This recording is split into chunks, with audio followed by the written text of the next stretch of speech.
ಎಲ್ಲ ವೀಕ್ಷಕರನ್ನು ಆತ್ಮೀಯವಾಗಿ ಸ್ವಾಗತಿಸುತ್ತಾ ಪೊಳಲಿ ಶ್ರೀ ರಾಜರಾಜೇಶ್ವರಿ ತಾಯಿಯ ಪುಣ್ಯ ಚರಿತ್ರೆಯನ್ನು ಇವತ್ತಿನ ವಿಡಿಯೋದಲ್ಲಿ ನಾನು ನಿಮಗೆ ತಿಳಿಸಿಕೊಡುತ್ತೇನೆ. ದಯವಿಟ್ಟು ಈ ವಿಡಿಯೋವನ್ನು ಕೊನೆಯವರೆಗೂ ನೋಡಿ ನಿಮ್ಮ ಅನಿಸಿಕೆಗಳನ್ನು ಕಾಮೆಂಟ್ಸ್ ಮೂಲಕ ನಮಗೆ ತಿಳಿಸಿ. ಅದಕ್ಕೂ ಮುನ್ನ ನೀವಿನ್ನೂ ನಮ್ಮ ಚಾನೆಲ್ ಅನ್ನು ಸಬ್ಸ್ಕ್ರೈಬ್ ಮಾಡಿಲ್ಲ ಅಂದ್ರೆ ದಯವಿಟ್ಟು ಈಗಲೇ ಸಬ್ಸ್ಕ್ರೈಬ್ ಮಾಡಿ.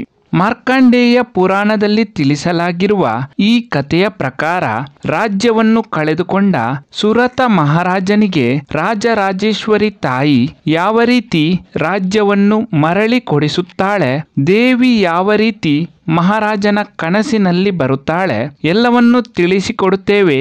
ದಯವಿಟ್ಟು ಈ ವಿಡಿಯೋವನ್ನು ಲೈಕ್ ಮಾಡಿ. ಅಸುರ ಬಂಡಾಸುರನ ಸಂಹಾರಕ್ಕಾಗಿ ಪಾರ್ವತಿ ದೇವಿ ರಾಜರಾಜೇಶ್ವರಿಯ ಅವತಾರವನ್ನು ಪಡೆಯುತ್ತಾಳೆ.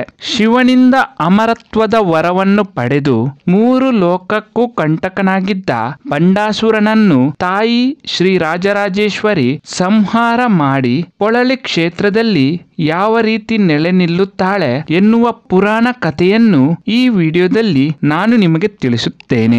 ಶ್ರೀ ಕ್ಷೇತ್ರ ಪೊಳಲಿಯನ್ನು ಮೊದಲು ಪುಳಿನಾಪುರ ಎಂದು ಕರೆಯುತ್ತಿದ್ದರು. ನಂತರದ ದಿನಗಳಲ್ಲಿ ಪುಳಿನಾಪುರ ಪೊಳಲಿ ಎಂದಾಯಿತು. ಪೊಳಲಿ ಕ್ಷೇತ್ರದಲ್ಲಿ ತಾಯಿ ರಾಜರಾಜೇಶ್ವರಿ ನೆಲೆ ನಿಂತ ಕಥೆಯನ್ನು ಕೇಳುವುದರಿಂದ ಜನ್ಮ ಪಾವನವಾಗುತ್ತದೆಯಂತೆ. ತನ್ನ ರಾಜ್ಯವನ್ನು ಕಳೆದುಕೊಂಡ ಸುರತ ಮಹಾರಾಜ ಕಾಡಿನಲ್ಲಿ ನಡೆಯುತ್ತಾ ಬಂದು ಪುಳಿನಾಪುರವನ್ನು ತಲುಪಿದಾಗ ಸುಮೇಧ ಮುನಿಯ ಆಶ್ರಮವನ್ನು ಕಂಡು ಸುಮೇಧ ಮುನಿಯಲ್ಲಿ ತಮ್ಮ ಕಷ್ಟವನ್ನೆಲ್ಲ ತಿಳಿಸಿದಾಗ ಋಷಿ ಮುನಿಯು ಅರಸನಿಗೆ ಶ್ರೀ ರಾಜರಾಜೇಶ್ವರಿಯ ಮಂತ್ರೋಪದೇಶವನ್ನು ಮಾಡಿ ದೇವಿಯ ಧ್ಯಾನ ಮಾಡು, ಕಳೆದುಕೊಂಡ ರಾಜ್ಯ ನಿನಗೆ ಮರಳಿ ಸಿಗುತ್ತದೆ ಎಂದಾಗ ರಾಜನು ಫಾಲ್ಗುನಿ ನದಿ ದಡದಲ್ಲಿ ಕುಳಿತು ಶ್ರೀ ರಾಜರಾಜೇಶ್ವರಿಯ ಧ್ಯಾನವನ್ನು ಮಾಡುತ್ತಾನೆ. ಧ್ಯಾನದಲ್ಲಿದ್ದ ಸಂದರ್ಭ ರಾಜರಾಜೇಶ್ವರಿ ತಾಯಿಯು ಪರಿವಾರ ಸಮೇತವಾಗಿ ಮನಸ್ಸಿನಲ್ಲಿ ಗೋಚರವಾದಾಗ ಅರಸನು ಸುಮೇಧ ಮುನಿಯಲ್ಲಿ ಈ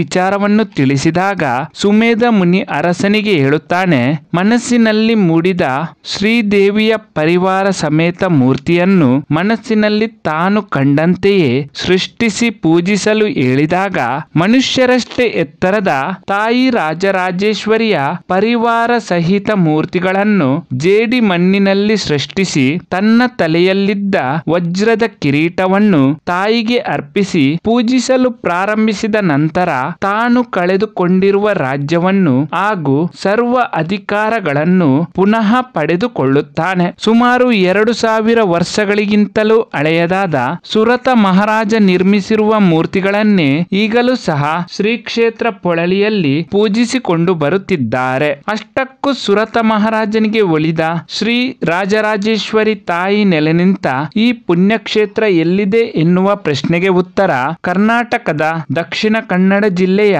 ಬಂಟ್ವಾಳ ತಾಲೂಕಿನ ಪೊಳಲಿಯಲ್ಲಿದೆ. ಈ ಮಾಹಿತಿ ಇಷ್ಟವಾದಲ್ಲಿ ದಯವಿಟ್ಟು ಈ ವಿಡಿಯೋವನ್ನು ಲೈಕ್ ಮಾಡಿ. ಇನ್ನಷ್ಟು ಹೊಸ ಮಾಹಿತಿಗಳನ್ನು ಮುಂದಿನ ವಿಡಿಯೋಗಳಲ್ಲಿ ನಾನು ನಿಮಗೆ ತಿಳಿಸಿಕೊಡುತ್ತೇನೆ. ಎಲ್ಲಾ ವೀಕ್ಷಕರಿಗೂ ಧನ್ಯವಾದಗಳು.